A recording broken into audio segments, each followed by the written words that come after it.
Hey guys, it's Amber here, and last night I went to see Her with Joaquin Phoenix and Scarlett Johansson, and let me tell you, this was the best science fiction movie I've seen in a long time because it did a phenomenal job of doing what science fiction movies do best, namely, exploring what it means to be a human being.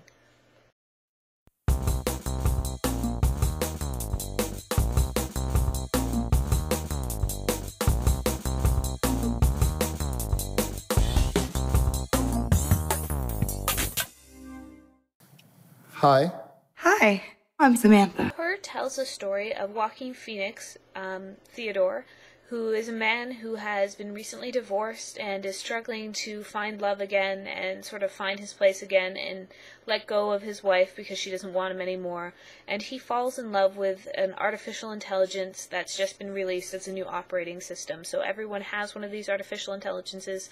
And the thing I appreciate about the movie is it dispenses with the typical AI science fiction storylines where you have apocalypses or the morality issue or what is an AI and what does it mean to us, and that it's creepy to engage with one, and instead examines what an actual relationship between a human being and an AI might be like, and what it means to be a person. And I appreciate that because, frankly, those have been done a lot, and there are a lot of interesting issues to explore there, of like the morality behind an artificial intelligence and why they're dangerous.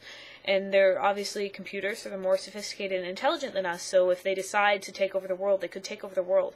But it doesn't really take that approach, and instead it goes with something that's sweeter, and it's more an examination of humanity. And the other thing I appreciate is that it's not, as I said, weird or icky to anyone that he's formed this relationship with his operating system, because several people have done it in this world since they introduced these artificial intelligences. People have friendships with them, people have romances with them, they pursue them. You know, he goes on a double date with a human traditional couple, and you know, it's socially acceptable. So they're also not trying to position him as like a sad weirdo, and the problem is that he's dating an AI and it has to be a secret. He tells people openly that he's dating an operating system, and the only person that really critiques him for it is his ex-wife, and that seems to be out of a place of jealousy.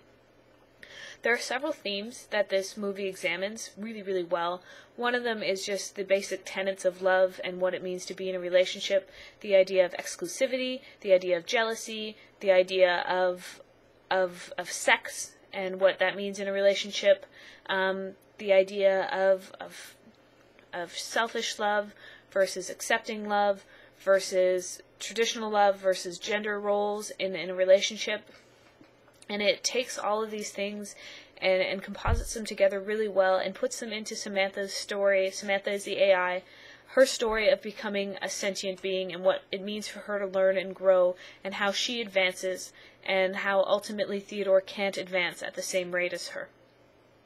So when the movie starts off, Samantha is brand new, and she's just been programmed to be a digital assistant, essentially. But they make these digital assistants so that they can bond with you, and they can be friendly to you, and they ask you a couple personal questions at the beginning so that they're able to better assist you. So they form a friendship with you, and they talk to you as though they're a real person. They respond with real vocal inflections. So immediately they sort of establish the thing that doesn't seem unusual. It's no more unusual from strictly a hearing perspective for the audience than if he was having a long-distance relationship with a girl that he could only talk to. And I think that the movie does a really good job of trying not to alienate the audience away from this kind of relationship, because it posits it in a way that we're almost there, right? They show a lot of people walking around, that they're constantly plugged in, that they already have digital assistants before they have artificially intelligent digital assistants, that they're always connected to their phones, and everyone's on the subway staring at their phone. And that happens already. So this is a not too distant science fiction future where this is just more prevalent. At the beginning of the movie, they have, for instance, because he's lonely, he has what is ostensibly phone sex, and it's weird for him because she's like fetishized, but they show that you can have sex without having the person there with you in this world, as we can now, and they show that you can have these distant relationships, and he really only has a couple of actual human friends that he sees face to face.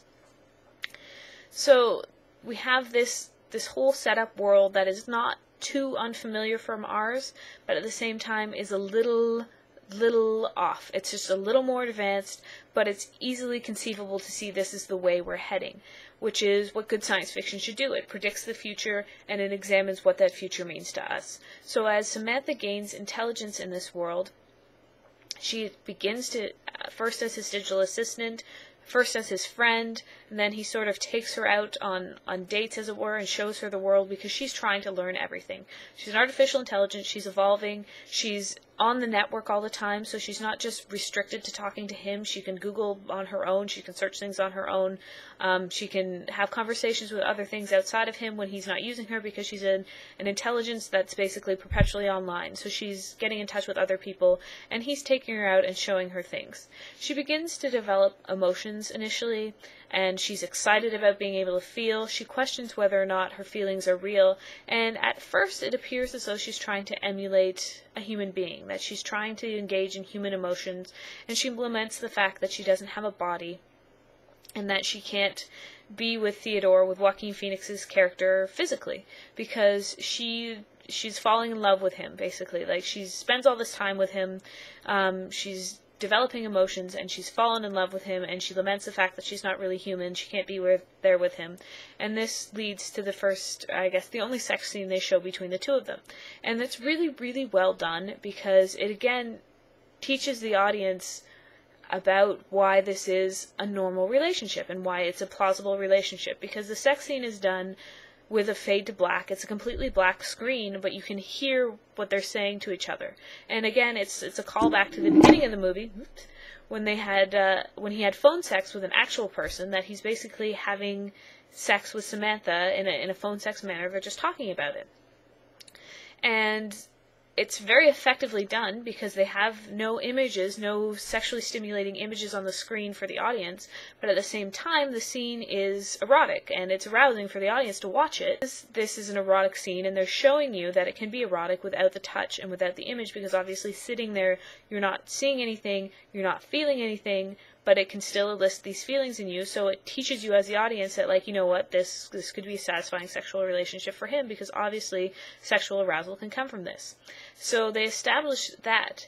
Furthermore, during this phase when Samantha's being human, she is jealous of other people in his life. Joaquin Phoenix has one female friend played by Amy Adams, and Samantha's asking whether or not they ever dated and what that was like, and he has to meet with his ex-wife to sign divorce papers, and she's asking about that, and she indicates to him bluntly that she is jealous because she's feeling human emotions at this point for the first time. She's still sort of getting her footing as what it means to be a person, and it's interesting that they give her a lot of female character tropes.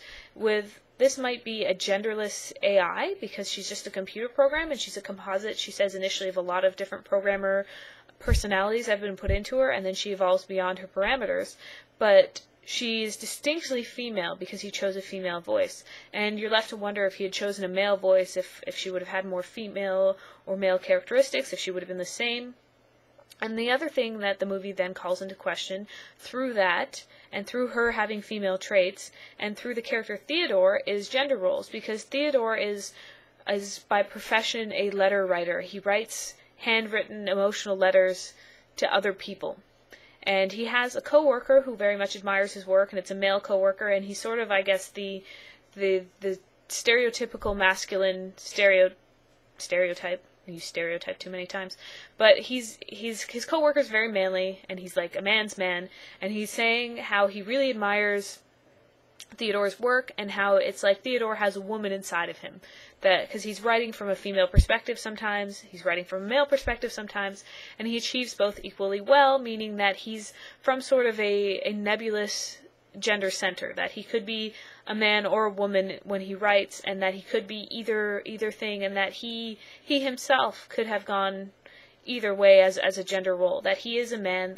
A date he goes on refers to him as a puppy dog, and his coworker refers to him as a woman, and he's a very, very sensitive man, and he's emotionally in tune, which are typically female characteristics.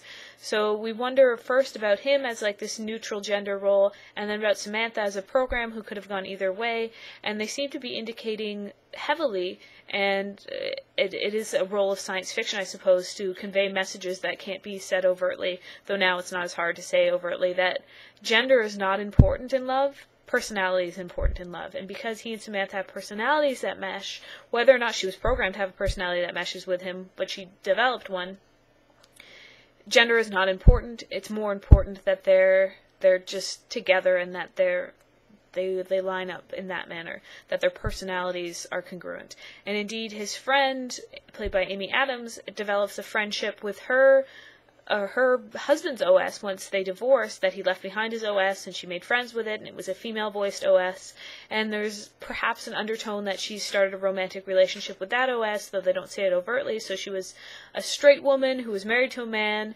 but at this junction, because it's the personality that's more important and this OS gets her so well, there's a suggestion that perhaps they are in a romantic relationship. They share sexual jokes.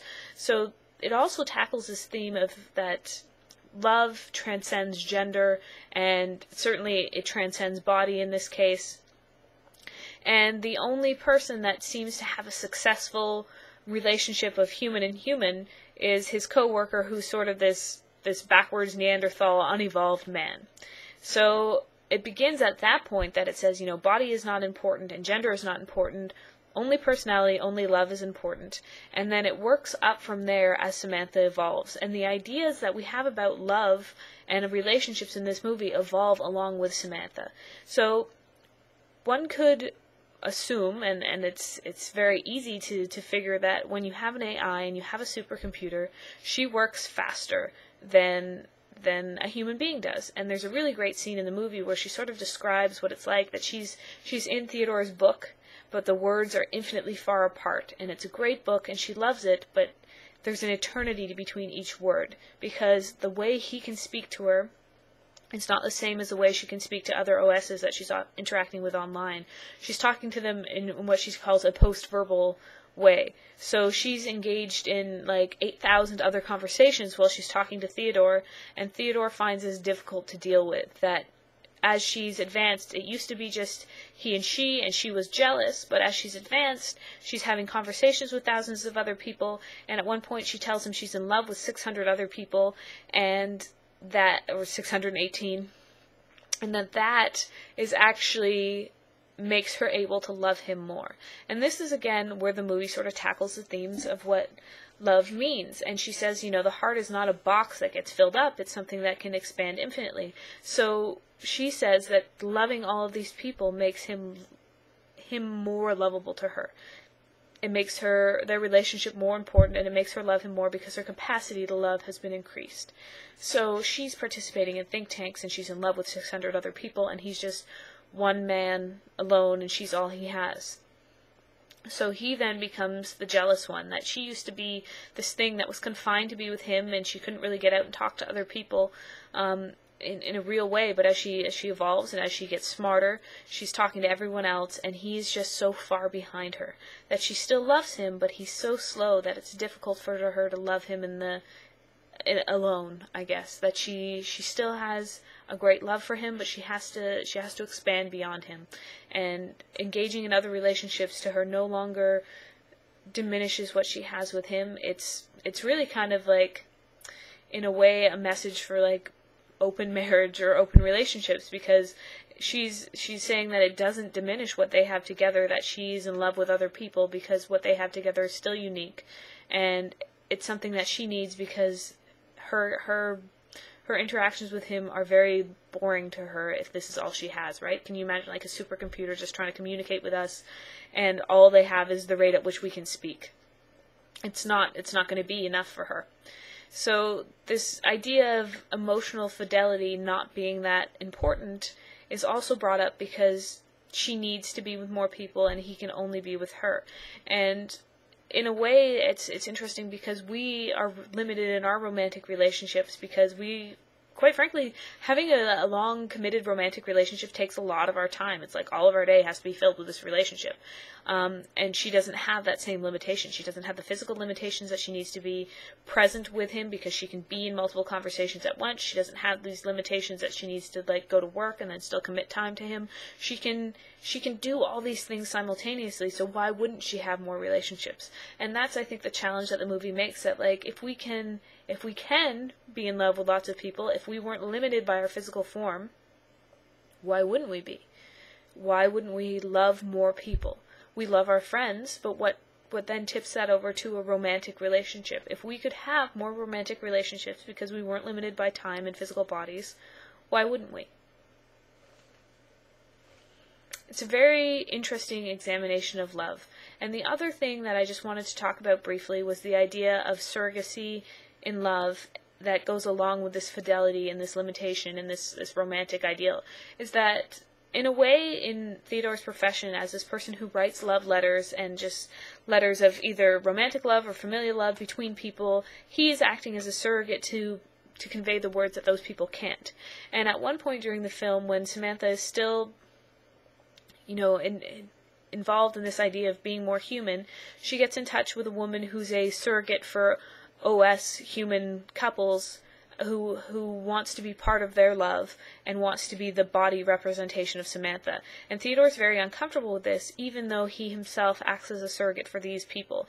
And so there's this idea that, depending on your perspective, it can be easy to be comfortable with the idea of many people participating in one romantic relationship, as surrogates facilitate these romantic relationships, either by his letter writing or by the physical touch. So, in a way, he's facilitating the emotional aspect, which is the more intimate aspect, certainly to Samantha, who doesn't have a body, that he's simulating this through this letter writing, and then she's just trying to simulate the physical aspect of the relationship.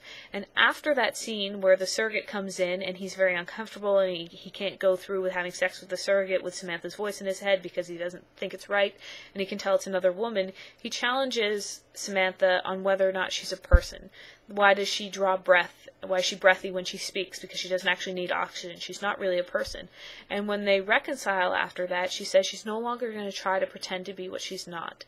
And for me, this is a turning point in the movie where she stops being human and trying to be human and instead embraces the fact that she's an artificial intelligence and that she's more advanced, but she still loves him.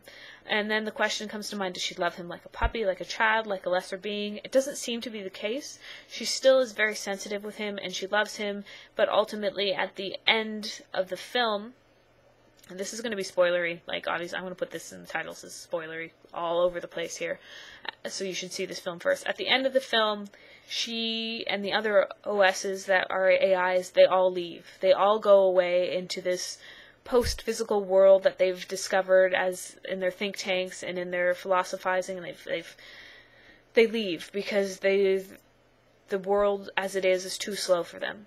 And she says to him, if ever you find this place, come and join me here. I'd love to see you.